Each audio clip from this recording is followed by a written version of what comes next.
Oops. Let's see.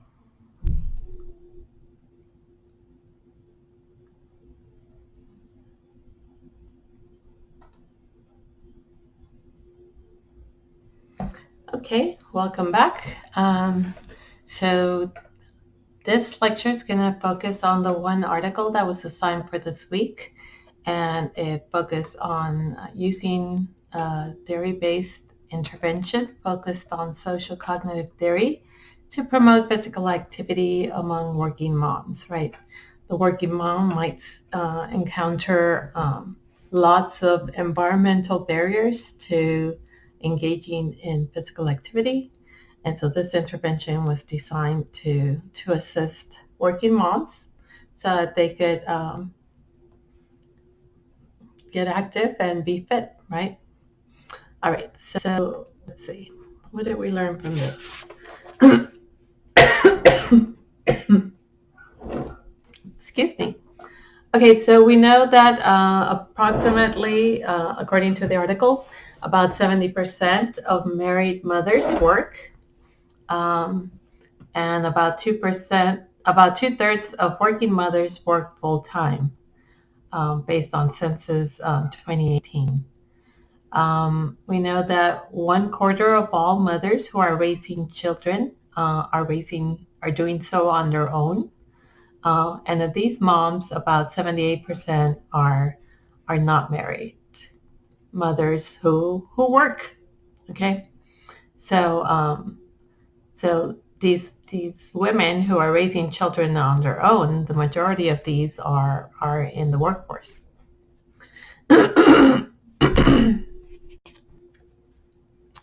So what limits physical activity among working mothers? Well, they have multiple roles, right? And so they experience what the article called work role overload.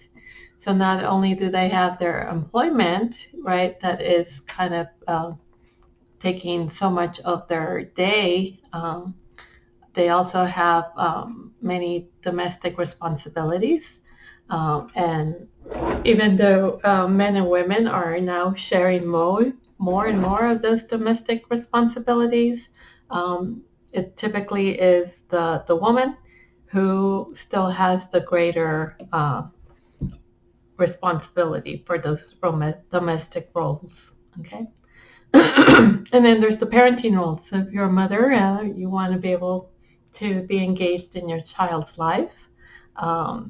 And there's a lot of pressure, especially for mothers, right, to be very involved in their children's life. And so they have all these duties, and, on top of all of this, where is someone supposed to figure out how to squeeze in some physical activity when we have all these other responsibilities? As such, the result is that many women don't figure out how to squeeze in the physical activity, and as such, any downtime they have, they really don't engage in a lot of physical activity during that time, largely because it might take time away from their children, and it just results in guilt, right? And in terms of taking time away from their children. And so that working moms are less likely to engage in physical activity than women who do not have children, right? Okay, so we know that physical activity has been shown to alleviate a lot of negative health outcomes such as stress, fatigue, depression, anxiety. So it's a very important behavior to engage in to help us maintain a good mental health, right? It also helps with a lot of other things, right, in terms of helping us to regulate weight and stay healthy, physically healthy, not just mentally healthy. The barriers listed to physical activity by working moms include lack of time, lack of energy, social support, and lack of child care. And then again, any guilt associated with taking time away from one's family. So how did they incorporate social cognitive theory in this particular intervention?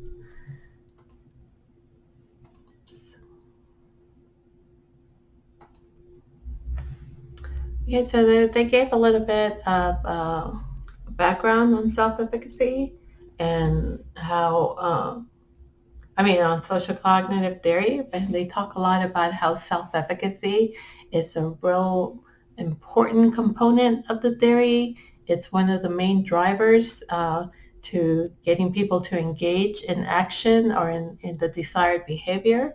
Self-efficacy interacts with one's outcome expectations and expectancies. It interacts with one's goals and also with perceived environmental barriers and facilitators. Okay. The other major construct that they focused on in this article was self-regulation, right? Again, it's very key to engage in self-regulation when trying to engage in really complex behaviors, like physical activity in this case. So self-regulation talks about those personal goals and planning that we talked about in the other lecture, right? How important those things, how key they are to helping promote behavior change and to help sustain the behavior change over the long run. Talk about interacting with the environment. So the individual often has to overcome social barriers as well as physical barriers to physical activity. And so those are areas in particularly where people need assistance. So the purpose of the study was to examine the effectiveness of a brief intervention for increasing physical activity. Basically, they had three groups in this study. One group received the brief intervention, which had 2 intensive sessions of training that were several weeks apart, I believe. The second condition did the same thing, the same exact intervention, but they incorporated a social support component. And we'll talk about that social support component in a little bit. And then the third group got nothing at all. They were put on a wait list, and they didn't get any intervention while they were on the wait list, and as such, they served as the control group.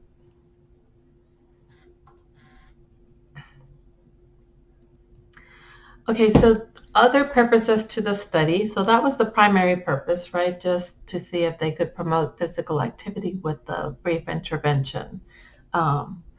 But they also wanted to explore the extent to which telephone support could enhance long-term maintenance of physical activity changes.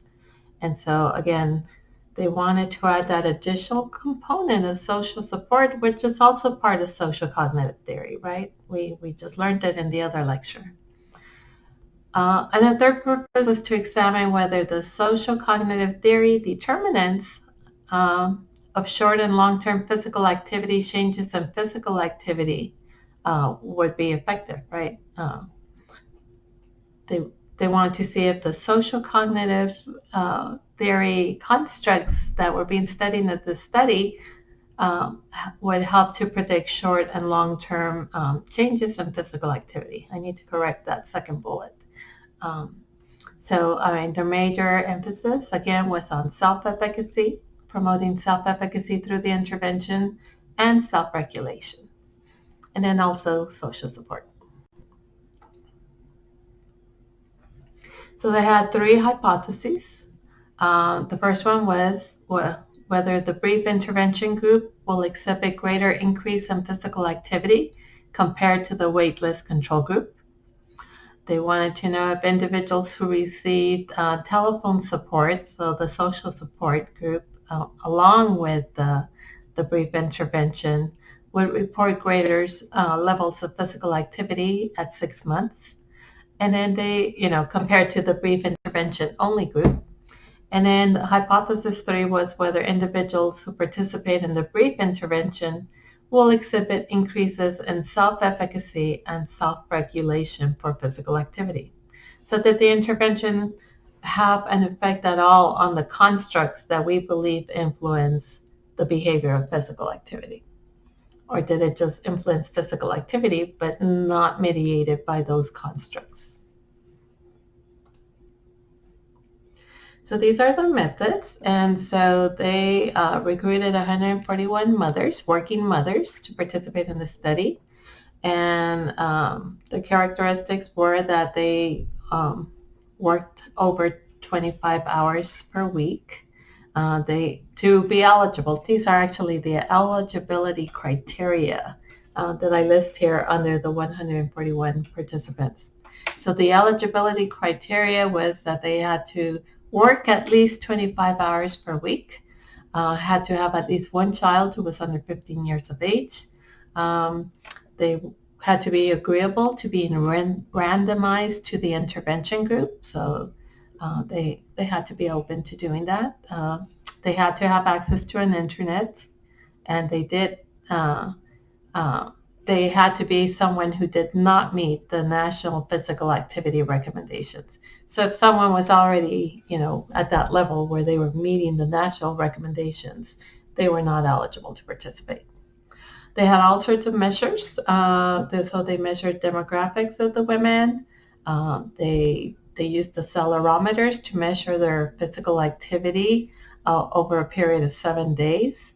And so during their wake hours, they would wear the accelerometer, and they would take it off when they were going to bathe or when they were going to go to bed. They also measured leisure time exercise through a self-report questionnaire, right? So this was just all self-report, depending on how they answered on the questionnaire. They also examined self-efficacy to exercise. So how confident are you that you can exercise? But also they wanted to know how confident they were that they could overcome barriers in their environment to exercise. So that's the barrier, self-efficacy. They also measured outcome expectations for exercise. And then they did also exercise goal setting. They assessed goal setting and exercise planning and scheduling. Again, they also assess social support for exercise. Okay. So most of the measures, with the exception of the accelerometer, were self-report, right, through self-report questionnaire. And so this is basically the study design that they used. And so the women would come into the study, and they were randomized to either the intervention or the intervention plus social support group or the waitlist control group. Okay, and so all women would complete the baseline surveys, which included using the accelerometer for 1 week and completing all of those surveys. After they completed baseline, they were randomized to the group. Once they were randomized to their group, they got their respective intervention, whether it be the brief intervention or no intervention at all. So that was here. If they got the actual intervention, the experimental intervention, they got workshop 1, and then they waited 3 weeks before they got their second session, which were, I think they were like 2 hours at time 1 and then an hour and a half at time 2. And somewhere in between there, during those 3 weeks between sessions, they had a session with a personal trainer. Okay, so after completing the intervention at 1 month after baseline, they completed measurements for physical activity using the accelerometer, and again answered all those survey questions regarding leisure time physical activity, as well as all the other psychological constructs from social cognitive theory. And then if they were in the second group with the follow-up support during the 6 months after baseline, they received these follow-up phone calls about once a month where they would, the researcher would check in with them to see how they were doing with their physical activity, and would offer suggestions if they were experiencing any barriers to exercising, and just kind of encourage them to continue exercising. It wasn't a very intensive social support. It was like a 5-minute phone call, just a quick checkup. And then at 6 months post-intervention, they, uh, they, uh, they 6 months after baseline, they completed the measures all over again. The accelerometer plus all of the surveys we described earlier. Okay, so this is the content of the intervention. So they were trying to promote self-efficacy, outcome expectations, goals, self-regulation, and then facilitators and impediments. And so to promote self-efficacy, they help to broaden the definition of what a person might consider to be exercise, to include small manageable bouts. You know, sometimes people think I have to exercise for a whole hour for it to be considered exercise. And it's like, no, you could exercise for 10 minutes here and there throughout the day to get your 30 minutes, 30 to 60 minutes, right? They help them also set short-term realistic goals, to share positive accomplishments related to physical activity, and also they showed them these video vignettes of active working moms so that they could learn, right? That social learning theory, that vicarious learning, they were learning from other moms in the videos as to how they did it, right? So all of these first 4 activities were designed to promote self-efficacy. For outcome expectations, it helped them identify personally relevant benefits of physical activity. Again, those positive expectations, right? What are the outcomes that we want to happen that we would evaluate as positive, using positive expectancies for those. And then also they would discuss realistic expectations for weight loss. So oftentimes people start exercising and become very discouraged very quickly because they don't see that weight loss coming about as quickly as they would like to see. And so maybe they alternate different types of outcome expectations, as opposed to just focusing on weight loss, right? And so weight loss might be considered one of those long-term outcome expectations, not in the short run. So for goals and regulations, let's see, they helped them establish, they helped them how to figure out how to establish SMART goals. And these are basically just, this is an acronym for specific, measurable, action-oriented, realistic, and time-based goals, right? So they have to be very specific goals so that we can know if we're actually accomplishing them, right? They have to be measurable. We have to be able to count how much of what we're doing.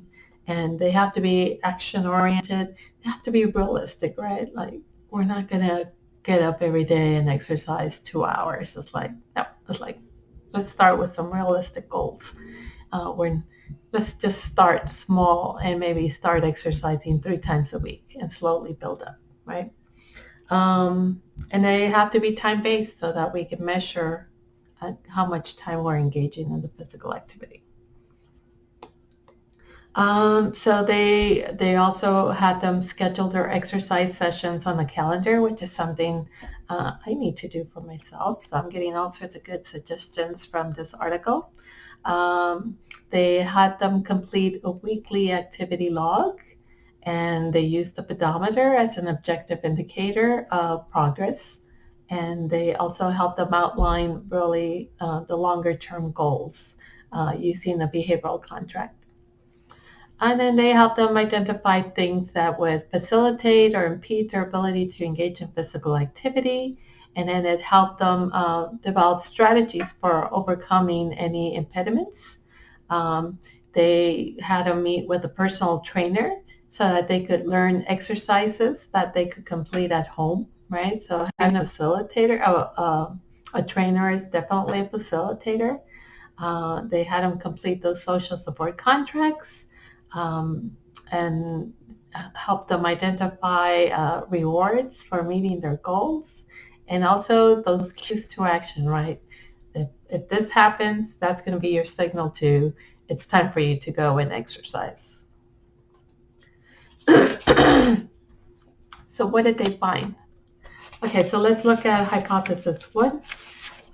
Basically, they found, so hypothesis one was that the brief intervention group would exhibit greater increases in physical activity compared to the waitlist control group.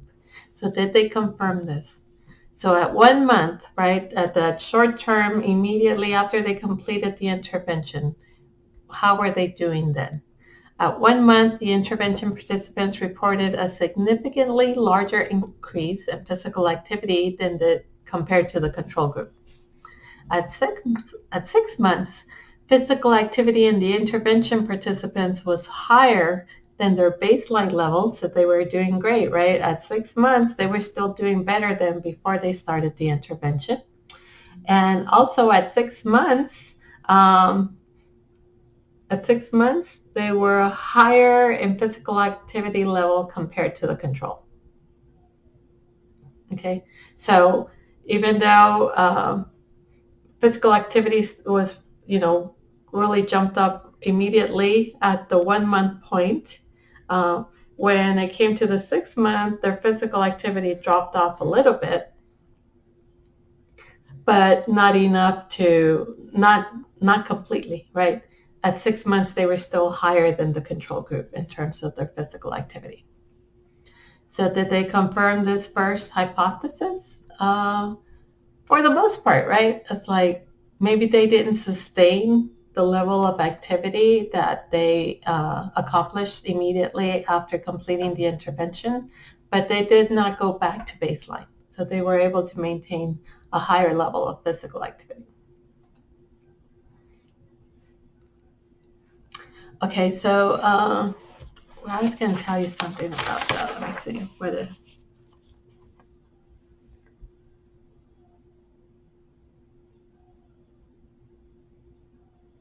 Okay, yeah, so I covered it. Okay, hypothesis two was that individuals who received telephone support would report greater levels of physical activity at 6 months. They found no support for that, right? So the intervention group by itself was no different from the intervention plus social support group. So there were no differences. Their effort to provide some kind of social support was not effective, either because it was the wrong type of support or because it was too low of a dose of social support. I mean, it was a 5-minute phone call once a month. Might not be sufficient support for someone who's trying to just getting going and trying to engage in regular physical activity, right? Maybe they needed a more consistent daily or more frequent type of support that was offered in this study. The intervention only and intervention support group, therefore, were combined into one. And so because they had the same exact outcomes, they combined all those participants into one group and then compared it to the control group.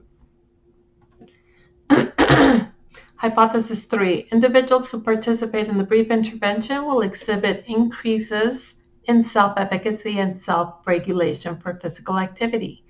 So did they confirm that hypothesis? Well, for barrier and exercise self-efficacy, they found that the intervention group had a slight increase in self-efficacy from baseline to that 1 month post-intervention. Okay, so just a little bit of an increase in self-efficacy. But then self-efficacy declined for both the intervention group and the control group at 6-month follow-up. Okay, so any gains that were made were lost by the 6-month follow-up. How about for self-regulation? For self-regulation, we see that the intervention group reported greater planning and scheduling post-intervention and even at the 6 months compared to their baselines. Okay, so they had greater planning, greater scheduling at the 1 month follow-up and then still at the 6-month follow-up. So that part of the intervention worked really well, right? whereas the control group reported no change over time in self-regulation. So hypothesis 3, partially confirmed, right? Okay, they also examined the relationship between the physical activity changes and the social cognitive theory constructs. Okay, so they wanted to say, did the social cognitive theory constructs of self-efficacy and goal setting, self-regulation, right, did those help to mediate the changes that they observed in physical activity? And so what did they find? They found that exercise self-efficacy, barrier self-efficacy, goals and planning, scheduling, all have positive relationships, positive correlations with physical activity, both at the post-intervention, at the 1-month intervention, and also again at the 6 months. So these were highly related to each other, right? If we had high self-efficacy, we saw higher physical activity. Higher self-regulation, we saw higher physical activity. Mediational analyses suggest that the intervention increases in self-reported physical activity were actually mediated by changes in self-efficacy and self-regulation. Okay, so similar effects were not found for objective measures of physical activity. So when the mediation that they found was only for the self-reported physical activity, but not for the actual or the objective measure of physical activity through an accelerometer. Okay, so just through the self-report about how much they were engaging in physical activity during their leisure time. Whereas the accelerometer was kind of collecting information throughout their entire day, not just their leisure time, right? So that might be one explanation why they didn't find the similar effects for the objective measure, right? Because it was kind of measuring total physical activity, not just leisure time physical activity. Okay, so where am I? So overall, they had good, strong effects found for self-reported physical activity, again, but not as strong for objectively measured physical activity. I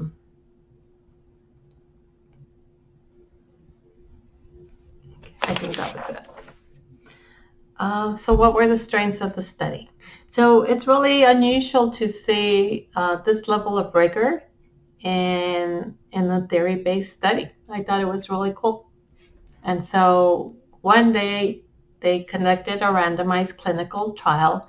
And when you see the word clinical trial, it just means that a higher level of rigor was applied to that research, right? Because a lot of behavioral studies do not have control groups.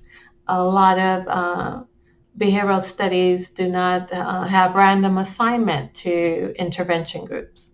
So those are really important components of research that make for a more rigorous examination of the effectiveness of an intervention. Okay, so that randomized clinical trial is a big strength of this particular study. The other thing is that it was well grounded in theory. Okay, so they did a ton of things associated with social cognitive theory to influence self-efficacy. And then they also focused on self-regulation construct of self-efficacy. But they incorporated other things, right, like social learning theory, reinforcement through training to reinforce oneself. They focused on, I said role modeling through the videos, right? I'm trying to think. They were trying to incorporate social support, but I don't think they did that very effectively. So you can see that there were lots of components, but the components incorporated were used to promote the two constructs, one self-efficacy, the other self-regulation.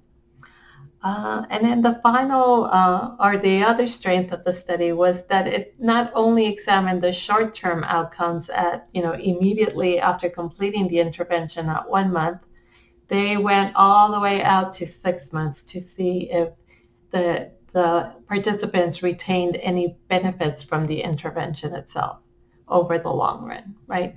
That they sustain behavior change over the long run. So that made for a pretty strong study. Very unusual to see something with this level of rigor. They did have some limitations to the study. And part of that, I would go and examine that in the discussion. And it's easy to find. You'll like the paragraph starts with the limitations of the study. But they really highlighted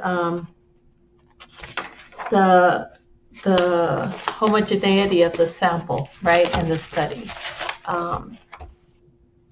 Most of the women were white, non-Hispanic white. They were more privileged, so they were working. They had higher income, higher level of education.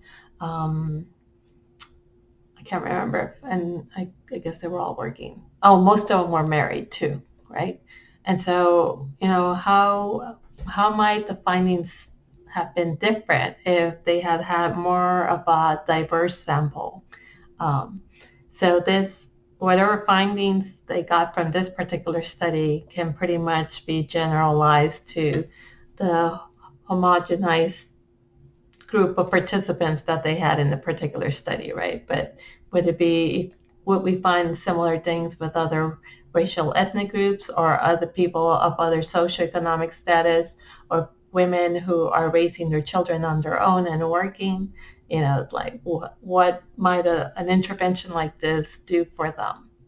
And so I would go and look at those things carefully. And so that's basically it. But it was kind of a nice example to see how social cognitive theory was applied. So I would go in there and look to see what were the components. We had that one slide where they were saying, this is how we try to address self-efficacy. This is how we were trying to address expectations, right, and expectancies. So keep those in mind because we'll be covering those on the exam. Okay? All right then, so that marks the end of this lecture, and send me any questions you might have. Also, please make sure to always look in your learning modules on a weekly basis to make sure that you're completing all the required reading assignments for the week. That is your go-to place, right? That tells you exactly what you need to be doing. So the learning modules are your guide. Okay, so make sure you go in there and check. All right, so have a good night, and I'll see you next week. I'm looking forward to those PSAs.